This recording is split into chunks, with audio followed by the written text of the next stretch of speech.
श्री राधा कृष्णाभ्याम नमः।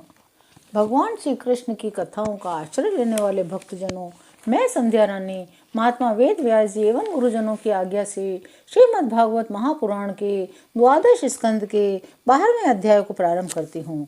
अध्याय 12 श्रीमद् भागवत की संक्षिप्त विषय सूची। सूत जी कहते हैं, भगवत भक्ति रूप महान धर्म को नमस्कार है, विश्व विधाता भगवान श्री कृष्ण को नमस्कार है।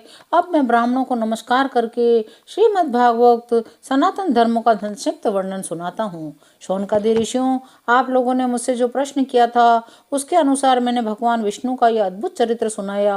यह सभी मनुष्यों के श्रवण करने योग्य है। इसी श्रीमद् भागवत पुराण में सर्व पापा पापहारी स्वयं भगवान श्री हरि का ही संकीर्तन हुआ है।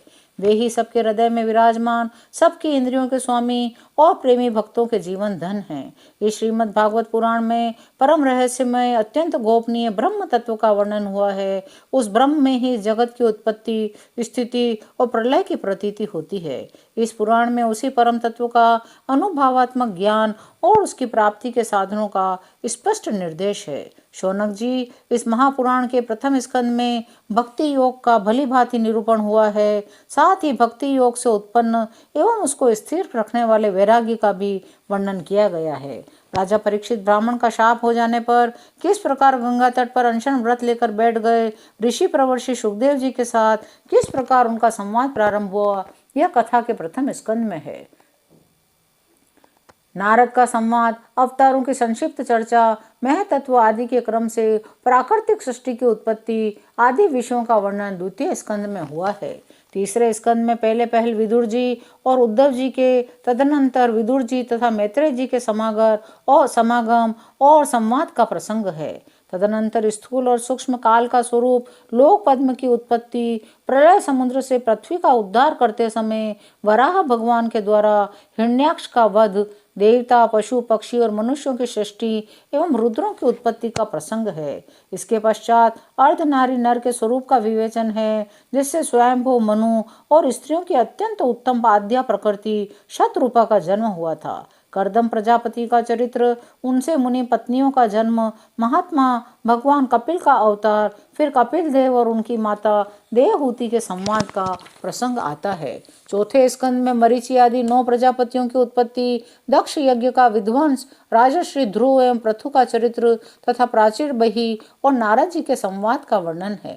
5वें स्कंद में प्रियव्रत का उपाख्यान, नाभि, ऋषभ, भरत के चरित्र, द्वीप, वर्ष, समुद्र, पर्वत, नदियों का वर्णन, ज्योतिष चक्र के विस्तार, पाताल, नरकों की स्थिति का निरूपण हुआ है।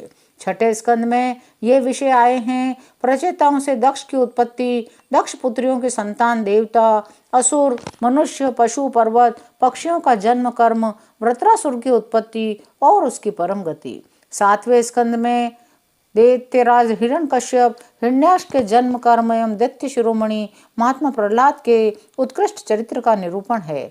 8वें स्कंद में मनवंतरों की कथा, गजेंद्र मोक्ष, विभिन्न मनवंतरों में होने वाले जगदीश्वर, भगवान विष्णु के अवतार, कूर्म अवतार, मत्स्य अवतार, वामन अवतार, धन्वंतरी अवतार, हयग्रीव आदि, अमृत प्राप्ति के लिए देवताओं और दैत्यों का समुद्र मंथन, देवासुर संग्राम आदि विषयों का वर्णन है।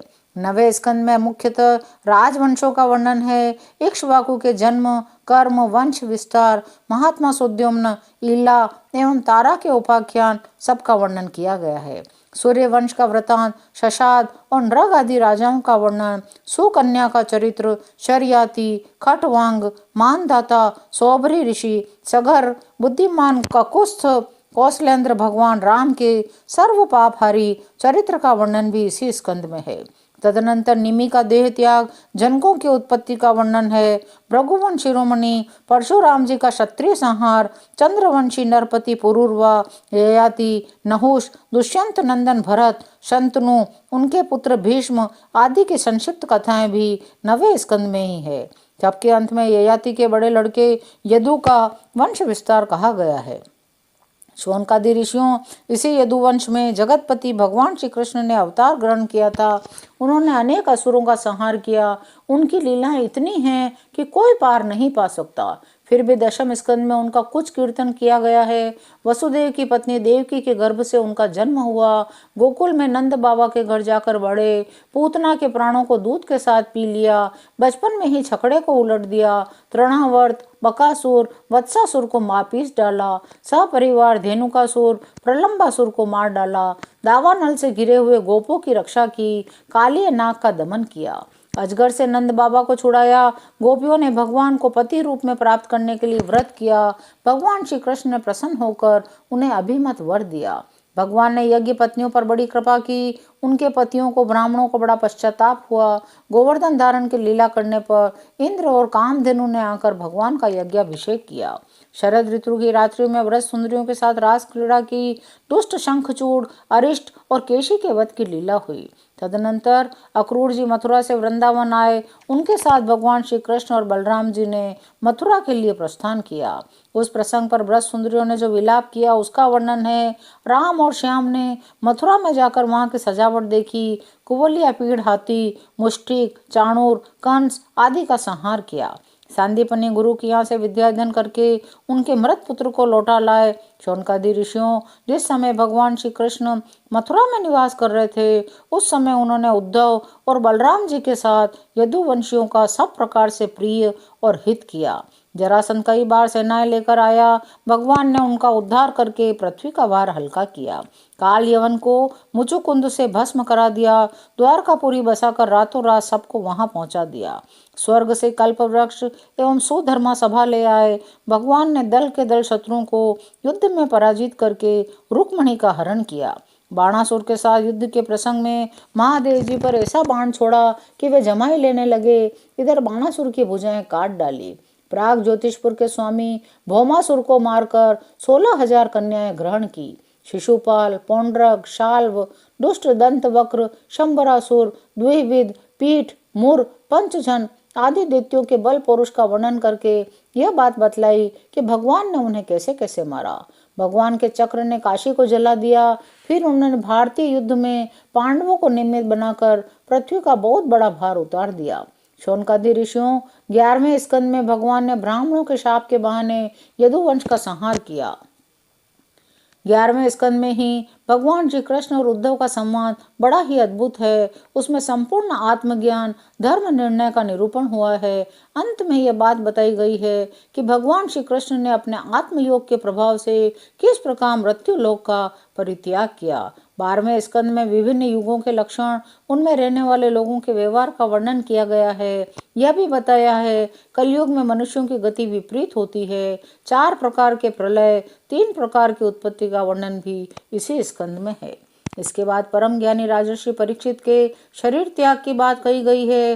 तदनंतर वेदों के शाखा विभाजन का प्रसंग आया है। मार्कंडेय जी की सुंदर कथा, भगवान के अंग उपांगों का स्वरूप कथन, सबके अंत में विश्वात्मा भगवान सूर्य के गणों का वर्णन है। शौनकादि ऋषियों, आप लोगों ने सत्संग के अवसर पर मुझसे जो कुछ पूछा था उसका वर्णन मैंने कर दिया। इसमें संदेह नहीं कि इस अवसर पर मैंने हर तरह से भगवान की लीला और उनके अवतार चरित्रों का ही कीर्तन किया है। जो मनुष्य गिरते, पड़ते, फिसलते, दुख भोगते, छींकते समय विवशता से भी ऊंचे स्वर से हरे नमः इस तरह बोल देता है, वह सब पापों से मुक्त हो जाता है। यदि देश, काल एवं वस्तु से अपरिच्छिन्न भगवान श्री कृष्ण के नाम, लीला, गुण आदि का संकीर्तन किया जाए अथवा उनके प्रभाव, महिमा आदि का श्रवण किया जाए तो वे स्वयं हृदय में आ विराजते हैं। श्रवण तथा कीर्तन करने वाले पुरुष के सारे दुख मिटा देते हैं। ठीक वैसे ही जैसे सूर्य अंधकार को और आंधी बादलों को तितर बितर कर देती है। जिस वाणी के द्वारा घटघटवासी अविनाशी भगवान के नाम, लीला, गुण आदि का उच्चारण नहीं होता, वह वाणी भावपूर्ण होने पर भी निरर्थक है, सारहीन है, सुंदर होने पर भी असुंदर है, उत्तमोत्तम विषयों का प्रतिपादन करने वाली होने पर भी असत कथा है। जो वाणी और वचन भगवान के गुणों से परिपूर्ण रहते हैं वे ही परम पावन हैं, वे ही मंगलमय हैं, वे ही परम सत्य है। मनुष्यों का सारा शोक, चाहे वह समुद्र के समान लंबा और गहरा ही क्यों न हो, उस वचन के प्रभाव से सदा के लिए सूख जाता है। जिस वाणी से, चाहे वह रस, भाव, अलंकार आदि से युक्त ही क्यों न हो, जगत को पवित्र करने वाले भगवान श्री कृष्ण के यश का कभी गान नहीं होता, वह तो कौओं के लिए उच्छिष्ट फेंकने के स्थान के समान अत्यंत अपवित्र है। निर्मल हृदय वाले साधुजन तो वहीं निवास करते हैं जहाँ भगवान रहते हैं। वह निर्मल ज्ञान भी जो मोक्ष की प्राप्ति का साधन है, वह यदि भगवान की भक्ति से रहित हो तो उसकी उतनी शोभा नहीं होती। फिर जो कर्म भगवान को अर्पण नहीं किया गया है, वह चाहे कितना ही ऊंचा क्यों न हो, सर्वदा अमंगल रूप दुख देने वाला ही है। वह तो शोभन वर्णनीय कैसे हो सकता है। भगवान श्री कृष्ण के चरण कमलों की अविचल स्मृति सारे पाप ताप और अमंगलों को नष्ट कर देती और परम शांति का विस्तार करती है। उसी के द्वारा अंतःकरण शुद्ध हो जाता है, भगवान की भक्ति प्राप्त होती है, पर वैराग्य से युक्त भगवान के स्वरूप का ज्ञान तथा अनुभव प्राप्त होता है। शौनकादि ऋषियों, आप लोग बड़े भाग्यवान हैं, धन्य हैं, क्योंकि आप लोग बड़े प्रेम से निरंतर अपने हृदय में सर्वांतर्यामी सर्वात्मा सर्वशक्तिमान आदि देव, सबके आराध्य देव एवं स्वयं दूसरे आराध्य देव से रहित नारायण भगवान को स्थापित करके भजन करते रहते हैं। भगवान वासुदेव की एक एक लीला सर्वदा श्रवण कीर्तन करने योग्य है। मैंने इस प्रसंग में उन्हीं की महिमा का वर्णन किया है तो सारे अशुभ संस्कारों को धो बहाती है। जो मनुष्य एकाग्रचित्त से एक पहर एक क्षण ही प्रतिदिन इसका कीर्तन करता है, जो श्रद्धा के साथ इसका श्रवण करता है, वह अवश्य ही शरीर सहित अपने अंतःकरण को पवित्र बना लेता है। जो मनुष्य इंद्रियों और अंतःकरण को अपने वश में करके उपवास पूर्वक पुष्कर मथुरा अथवा द्वारका में इस पुराण संहिता का पाठ करता है, वो सारे भयों से मुक्त हो जाता है। इसके अध्ययन से ब्राह्मण को ऋतम भरा प्रज्ञा तत्व ज्ञान को प्राप्त कराने वाली बुद्धि की प्राप्ति होती है। क्षत्रिय को समुद्र पर्यंत भूमंडल का राज्य प्राप्त होता है। वैश्य कुबेर का पद प्राप्त करता है। शूद्र सारे पापों से छुटकारा पा जाता है। श्री सुखदेव जी महाराज अपने आत्मानंद में ही निमग्न थे। इस अखंड अद्वैत स्थिति से उनकी भेद दृष्टि सर्वथा निवृत्त हो चुकी थी।